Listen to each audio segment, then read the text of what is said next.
Hay un tipo de escritor que tiene años escribiendo y nunca publica nada. No porque no tenga material, porque lo tiene carpetas enteras de documentos sin terminar, borradores que llevan meses casi listos, capítulos que se han reescrito suficientes veces como para que la versión original ya no exista en ningún lado de ese disco. Si le preguntas por qué no publica, te va a decir algo que suena a humildad.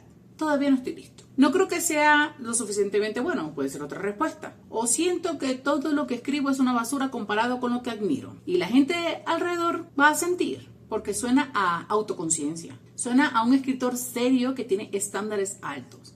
Suena a humildad, genuina, claro. En un mundo de gente que publica cualquier cosa sin pensarlo dos veces. Suena a eso, sí, pero no es eso. Soy Cass Fino, la escritora de ficción y no ficción, y hoy vamos a hablar de la forma más sofisticada que existe de hacer que todo gire alrededor de ti sin que nadie te lo pueda reprochar. Hablamos del síndrome del impostor, cuando eres el protagonista de tu propia excusa. El síndrome del impostor existe. No es algo que yo me estoy inventando y no es algo que yo esté descartando, no. Y espérate que voy a hacer un disclaimer. He hablado del síndrome del impostor apoyando o no apoyando de todo, porque ha sido en diferentes momentos de mi vida y yo tengo casi 14 años escribiendo y me he comportado con el síndrome de forma distinta. Así que si estás viendo esto ahorita, no le des bola a nada de lo que dije antes, presta atención al video, que lo que dice ahorita sí es información actualizada. Como te decía, no es algo que esté yo inventando ni lo esté descartando. Es la experiencia de sentir que tus logros no son reales, que en cualquier momento alguien va a descubrir que no sabes lo que se supone que sabes, que eres un fraude funcional,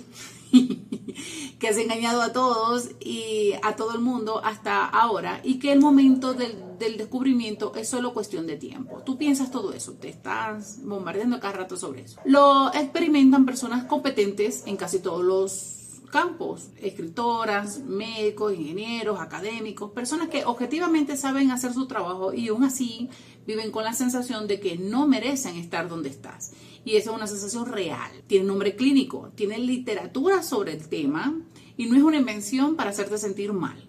El problema es lo que pasa cuando el síndrome del impostor deja de ser una experiencia psicológica que alguien está procesando, ¿verdad? Está trabajando y se convierte en una identidad, en una narrativa, en la historia principal que un escritor cuenta sobre sí mismo durante años con gran detalle emocional a cualquiera que esté dispuesto a escuchar. Ahí es donde la humildad empieza a oler a otra cosa. Entonces tengo que hablar sobre el narcisismo invertido y vamos a hablarlo sin drama. El narcisismo invertido no significa que seas una persona horrible. No. Significa que estás usando la narrativa del defecto propio para lograr exactamente lo mismo que logra el narcisismo clásico, que es que toda la atención esté sobre ti. El narcisismo clásico dice, soy extraordinario, mírenme.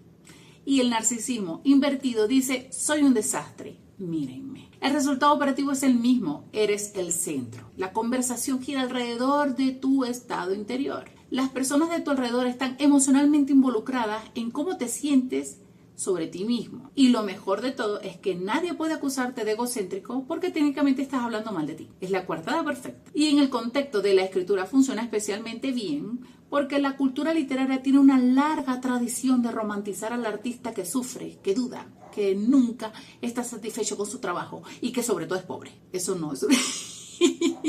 Porque eso suena a profundidad. Nadie cuestiona al escritor que dice que no es suficientemente bueno, porque cuestionarlo sería cruel. Y porque en algún nivel todos preferimos al escritor adormentado que al escritor seguro que simplemente publica y sigue adelante. O que dice, yo escribo bien, a mí me gusta lo que yo escribo, así como digo yo, a mí me encanta lo que yo escribo. Si a mí no me encanta, yo no lo publico. Y si eso es narcisismo, bueno, aprendan a vivir con eso. ¿Cómo distinguir al síndrome genuino de la narrativa de conveniencia? Aquí está la prueba. No es complicada, pero es incómoda. Incomoda bastante. El síndrome del impostor genuino no te impide trabajar.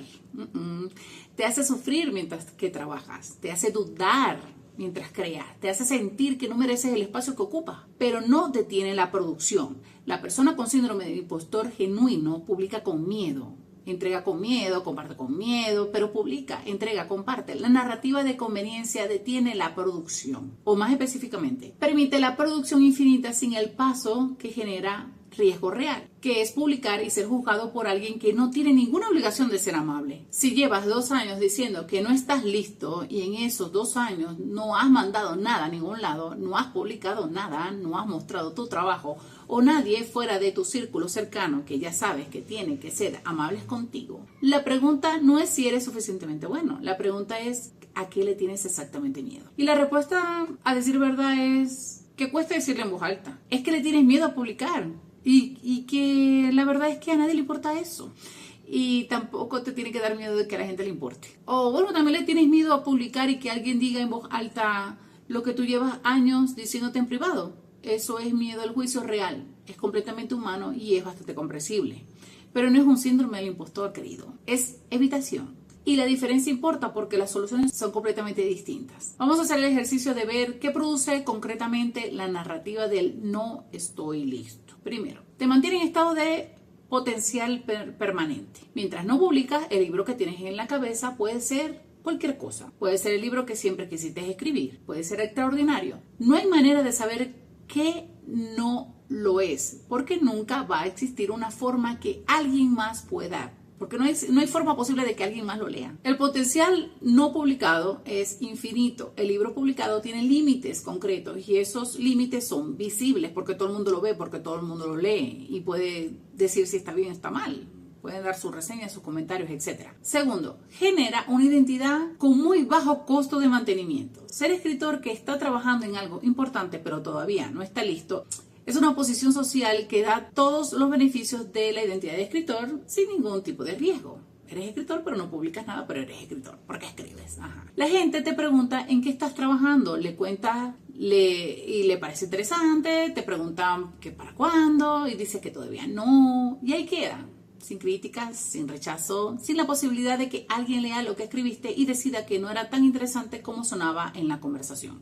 Y también está la tercera posibilidad, y este es el más costoso. Consume el tiempo real en el que podrías estar construyendo algo, porque escribir necesita tiempo.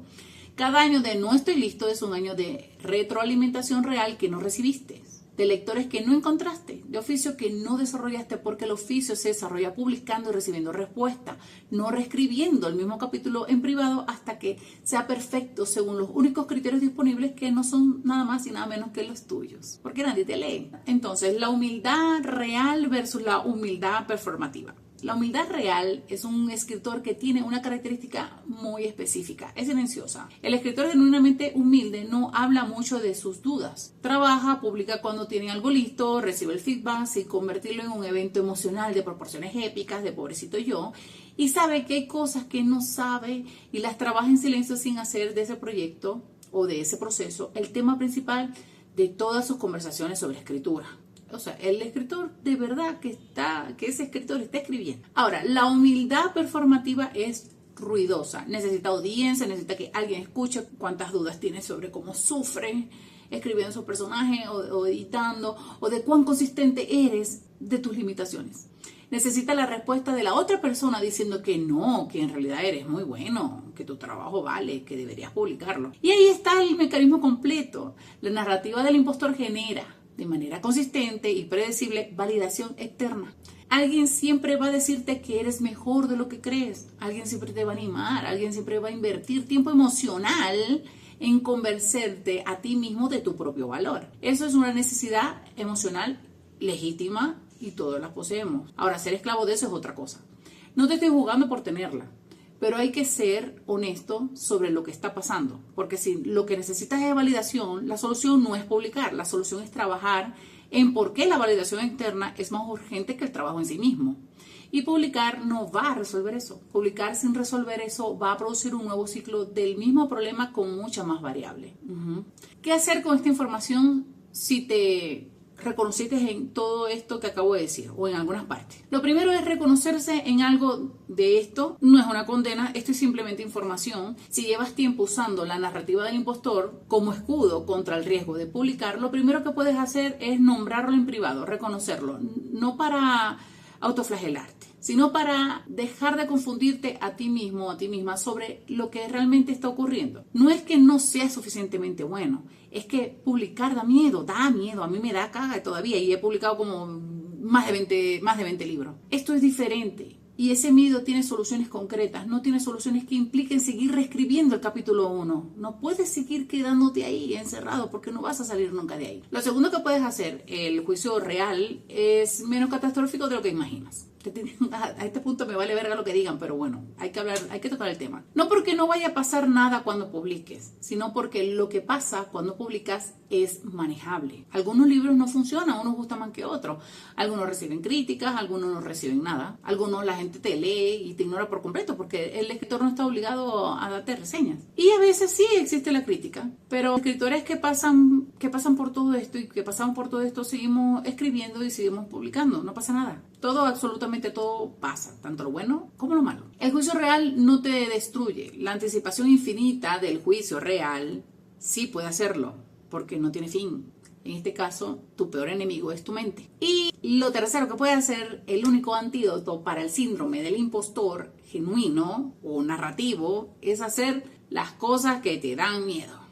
No cuando estés lista, no cuando el capítulo 1 sea perfecto, sino cuando tengas algo terminado y funcional. Vas y lo mandas y ya. Y lo que pase después es información que no puedes obtener de ninguna otra manera, sino más bien haciendo. Y ya está. Palabras de no estoy listo todavía es la frase más cara que existe en la carrera del escritor. No porque publicar demasiado pronto sea inocuo, sino porque todavía puede durar toda una vida si se lo permites. La humildad real no se anuncia, se trabaja. Y el miedo real, el miedo al juicio, a la irrelevancia, a que alguien lea lo que escribiste y decida que no le cambió nada, que es una mierda, ese miedo no va a desaparecer nunca y no va a desaparecer el día que te sientas lista. Desaparece sencilla y llanamente publicando, o más exactamente se vuelve manejable publicando. Porque una vez que lo real reemplaza lo imaginario, el cerebro tiene algo concreto con que trabajar en lugar de andar creándose catástrofes del tamaño del infierno en tu mente. Entonces, escribe, termina y publica. Ya está. Ese es el mejor ejemplo que te puedo dar. Ese es el mejor consejo no solicitado que te puedo dar. Lo que pase después es parte del oficio. Todos vivimos por eso y es lo que trae, es cosa del oficio. Y el oficio no empieza antes de eso. Si eres escritor, tienes que publicar. Así de simple. No solamente es escribir. Así que si algo te gustó o no estás de acuerdo con algo, o si estás de acuerdo, te leo en los comentarios y nos ponemos a conversar sobre el tema. Nos vemos en el próximo video.